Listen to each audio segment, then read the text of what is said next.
tried to steal the election? Guilty. People are dead. Guilty. So it's on to impeachment round 2. To do a trial seems to me to be not the right prioritization of our time right now. I'm Tim. I was a Republican strategist my whole career. But then this racist asshole crashed my party. And most of my old friends went along with it. All the way off the deep end. So now I'm pissed, politically homeless, and unshackled from all the partisan BS. This is not my party. Brought to you by the Bulwark.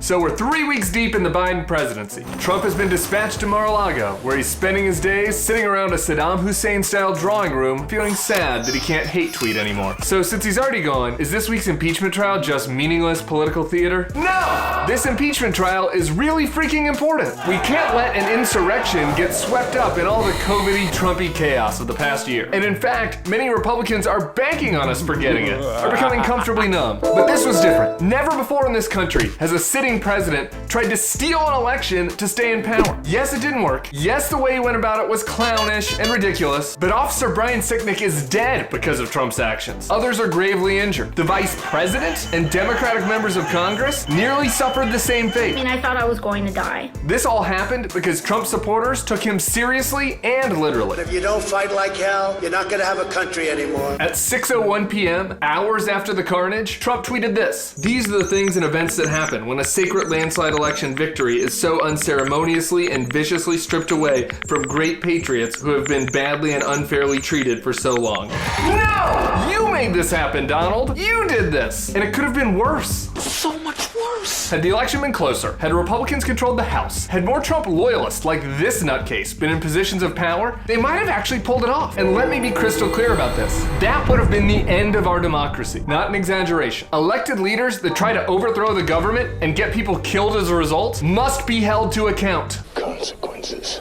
And if anyone's telling you that accountability is dividing the country, or that we should Just move on. their motives are completely sus. That is suspicious. So what would be the right punishment? For starters, convicting a president would mean he's barred from running for the office ever again. And in case you hadn't heard, Trump can run for president again in 2024. And if he decided to, he'd be the clear frontrunner for the Republican nomination. In fact, according to CNN's polling analysis, only 2 others in history were about as popular 4 years out. They both went on to win their nominations. In the end, do I think there'll be enough Republicans to convict Trump? Maybe. No, of course not. They've overwhelmingly proven to be cowards. But the choice before them is real. They should be forced to reckon with it and live with the consequences. Donald Trump tried to end our democracy and install himself as an unelected autocrat. A man like that can never be president again. This week, the Senate has a chance to make sure he won't be. Don't screw this up. See you the same time next week for more Not My Party.